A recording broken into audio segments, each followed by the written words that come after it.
All right, Total Trucker here, M.A.S. Movies and Shows, and here we got John Wick Chapter 4. Okay, so let me just give you guys a nice little history right here, man, when it comes to me and the John Wick movies, okay?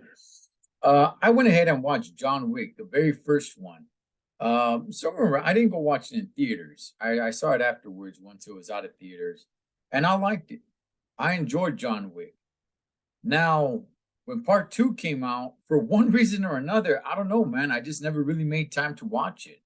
And then I saw part three come out, and at that point, I was just like, oh well, it's just a franchise that just is gonna escape me. Because once way too many movies come out of it, and I didn't watch them, it's very rare for me to sit down and actually catch up. It really is. So, while I did like John Wick, I never really made it a point to watch part two or part three, right? So, just the other day, I was talking to my beautiful, crazy local wife, and I asked her, I said, "Hey, Vieja, have you seen John Wick, any of the John Wick movies?" She said no. And I said, "Well, I've only watched part one, but it's been a minute." And John Wick 4 sounds good. And I've heard nothing but great things about the John Wick movies. When part two came out, when part three came out, I heard nothing but good things about it. So I wanted to watch part four. So on a Sunday afternoon, my beautiful crazy local wife and we sat down and we binge watched part one, two, and three. Yes, I had seen part one, but she had not. So we watched all three John Wick movies. And then just the other day, we went ahead and we went to the movie theater and watched John Wick Chapter 4. Okay, all right. Um, there, first of all, man, this movie's long. It's really long. It's well over 2 hours long. Okay, well over 2 hours long. Does it seem like it's that long of a movie? To be honest with you guys, not too much. Not really. The action in this movie is crazy. It's incredible. At some point, well, I don't want to get to that quite yet.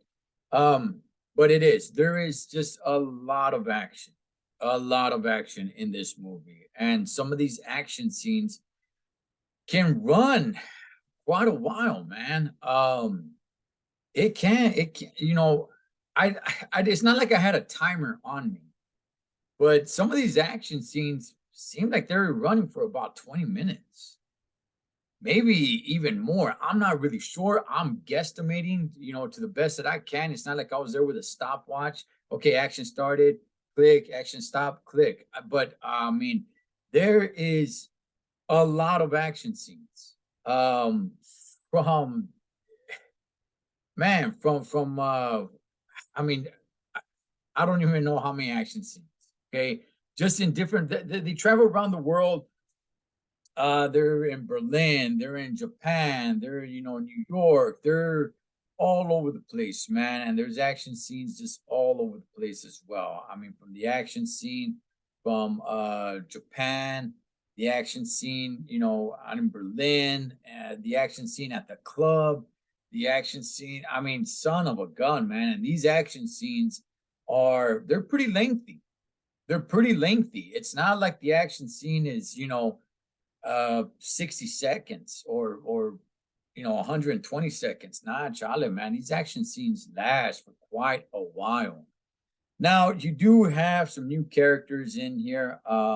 The main villain, I guess I would say, would be this guy right here, right? This is kind of like the most privileged guy with the table. So basically the movie starts with John Wick. I guess he just pretty much recovered and he's somewhat training down in the sewer system, down there with Lawrence Fishburne's character. I don't know. It doesn't say how long he had been down there recovering. If you guys remember chapter three, I mean, he was in pretty bad shape. So I'm assuming it took a while. The guy's not Wolverine, Humps. Um, but he's down there kind of training and saying like, hey, he's ready to rock and roll. So Lawrence Fishburne comes up with his suit, right? I mean, you guys see John Wick always wears a famous suit, man, and he gets to work. He goes out to the desert, does what he got to do there. I'm not going to give away too much of the movie. He does what he's got to do there, and he knows, like he was told there, like, hey, this is not where it ends for you, man. And no, it doesn't. There's a lot more going on. You get to see kind of like chapter 3. Chapter 3 kind of takes you back a little bit to the origins, a little bit more of where John Wick came from and his training and all that. With chapter 4, you get to see a lot of the global relationships that he had. Um, it made me somewhat forget about the very first John Wick. The first John Wick, in my opinion, kind of stands on its own. You kind of forget. There was a point right there where I sat down and I'm like, wow, all this kind of ignited sort of again for him to get back into the scene because of the death of the dog and the car. That's not the only reason if you guys watch the movies, but it just ignited that fire again. But it kind of shows you all the great relationships he's had, and just how much he's really respected. And I would say, okay, so they're definitely after him. Okay, they're definitely after John Wick, man. He's everybody at the table, they're after him. They're raising the bar, which basically they're raising the money for his head, I should say, right? You got a couple of pretty freedom characters. One guy being this black dude, he kind of just goes by nobody, and he's somewhat of a tracker. Somewhat seems to just keep John Wick alive. He wants to make sure John Wick stays alive because he wants to cash in the feria. However, he's waiting for the money to reach a certain level, man. He's trying to make a certain amount of dollars. So he's kind of on John Wick's side until the feria meets what he's looking for. And then he wants to cash in on that feria. So, when John Wick is in trouble, whatever, this Mr. Nobody, he's there. Not all the time, but he's somewhat there to kind of help John Wick, man. It's like, no, I need you alive. Because once the ransom on your head reaches a certain amount of dollars, that's where I come in and I take you out. So that's pretty interesting. I kind of like that. But the number one character that stood out to me more than anybody else was this gentleman right here, Kane, which was incredible. It was incredible, man. This guy, Kane, in my opinion, steals the movie. Don't get me wrong, John Wick is still the coolest dude. But this guy is one bad mofo. So you guys see him wearing sunglasses here. The guy's blind. Okay, he's blind. But this guy is as bad as they come, Holmes.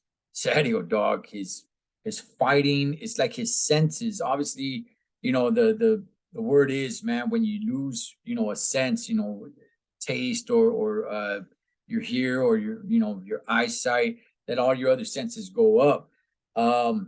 And this guy is badass, homie. Serio, dog. This dude, I don't care if he's blind, Holmes. If I'm gonna throw it down, I want this vato on my side, dog. And he's basically hired to go get John Wick. And the thing is, they do have a relationship from the past. So it's really interesting, man. It's really interesting. It opens up a heck of a lot more into John Wick's past and just the relationships he's had around the world. Trying to get into another family, trying to eliminate the table, which everyone's telling him that's not going to happen. You're never going to eliminate it. So he's trying to get back into the good graces. He wants his freedom. He's like, okay, look, check this out. If I cannot eliminate the entire table because they just have, as soon as I kill one off, they just replace them and they just replace them, right? What can I do? So he finds a way on how to do it. Again, I don't want to ruin it.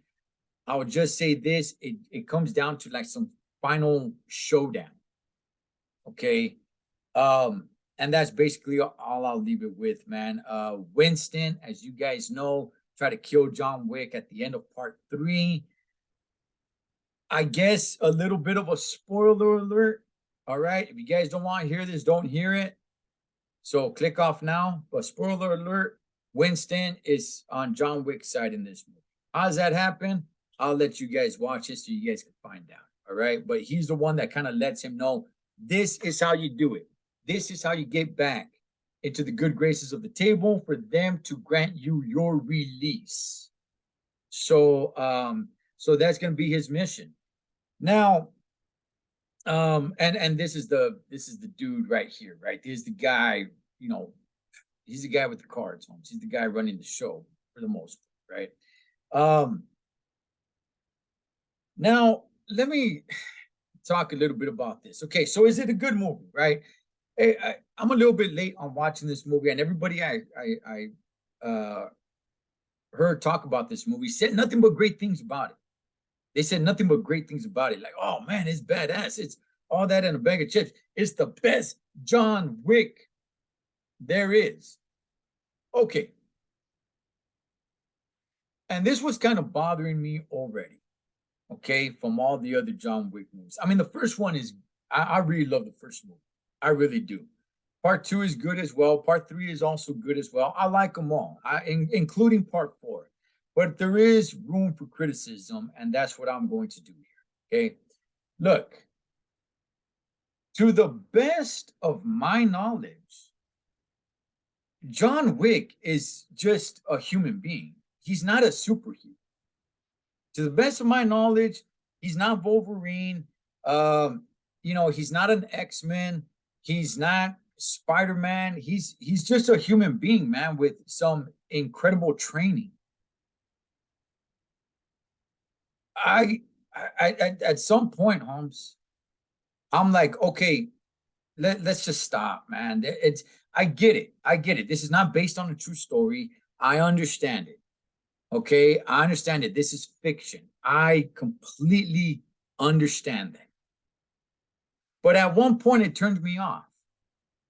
It's like, okay, I don't know how old this guy's supposed to be. I don't know how old John Wick is supposed to be. Okay, and to the best of my knowledge, he's not a superhero. Okay, how many times can this guy get hit by a car? In every single John Wick movie, he gets hit by a car at least once. In part 4, in chapter 4 is no different. He gets hit by a car quite a few times. Okay, but that's not even the point. The punishment that this dude takes, falling off buildings, just falling on your back, you jumped out of a window and half your body hits a van, crushes the van, but the other half of your body hits the street, like, and then you get up and you walk away. Yeah, it shows that you're limping a little bit. You fall down. I don't know. Shoot. I forgot how many stairs, 2,000 steps or something, like, and then you get back up and you make your way up the stairs. Like, how? I want to make it clear. I understand it's fiction. I get it. I believe me. I understand that. As someone who loves action movies more than any other type of movies, in my opinion, it starts taking a little bit away from it. It's like, okay, a lot of these action scenes are cool, and I'm really digging them because they're really good. Don't get me wrong, man. There are some action scenes right there where it's like, okay, look, man, I got to give it to Keanu Reeves because this guy does his own stunts, right? And seeing how he trained for this movie, right? There's a scene there where he got nunchucks, and apparently Keanu Reeves, well, not apparently, he did train in nunchucks for the fight scene. However, you could kind of tell he's a little bit of a novice, like he's not Bruce Lee with the nunchucks, okay? But that's cool, man. That's fine. I could look past that. But I'm just saying, like, all right, look, at some point it becomes too much, man. You got, again, I'm just estimating. I'm only estimating. You got action scenes that are running about 20 minutes or so. Yes, the suit is bulletproof. I got it. Okay, just a bunch of picking up the suit, going over, bullets all over the place, man. It sounds cool. It does, and it is Friedman. It is Friedman. But after about the 10th minute, man, it's kind of like, okay, like, man, Holmes, come on, dog. And you're being thrown through glass, you're getting hit by cars, you're getting, I mean, how much punishment is a one person supposed to take? He's getting his ass kicked, he's getting hit cleanly in the face, in the stomach, all these clean shots. You fight Scott Atkins, who I believe went by the name Killer. And you don't even know it's Scott Atkins. I don't know if anybody knows who Scott Atkins is on here. He's a martial artist, and he makes you know, he's an action star, man. But he hasn't really blown up here in the United States. He has been in some movies. He was in the Expendables Part Two. He's been in a few movies. Hard Target Part Two, which is a complete. But but you don't even know it's Scott Atkins because he's actually playing a fat dude. So he's got like this fat, you know, suit on and makeup. But it's a pretty cool action scene, man. Seeing this guy that can fight like that. But again, John Wick gets thrown off like the second story down from the club and falls straight on his back. And then he gets up and he has to fight all these dudes. And then, I mean, I love action. I love it. I really do. But at some point, it's just like, it just becomes like, come on, man. Okay, this guy's not a superhero. All right. I like the fight scenes. I like all that good stuff. But come on, man. This guy he's getting hit by two cars, getting, you know, thrown in the air, falls off a building, jumps out through a window, lands straight on the ground, 2 stories, lands perfectly on his back. Like when I say perfectly, in a very bad way, and then has to get up and fight all these dudes, drops of stairs, man. I mean, my goodness, I don't know how many stairs he went down. Seeing him roll and roll and roll and roll and roll downstairs, I was just like, okay, okay, it's to the point where it's kind of dumb now. Honestly, that's what I was thinking. I was like, it's actually kind of dumb now. You want to have him roll down a few stairs, that's cool. But son of a gun, dog. And then for him to get back up and then go back up and then fight with the guns. And you guys know the close encounter with the guns and all that. And it's like he's still moving okay and stuff. Yeah, he's kind of just grunting a little bit, but it's like at some point, man, it's a little bit insulting. All right. Does that take away that the movie's good? No, it doesn't. Well, actually, I'll say this.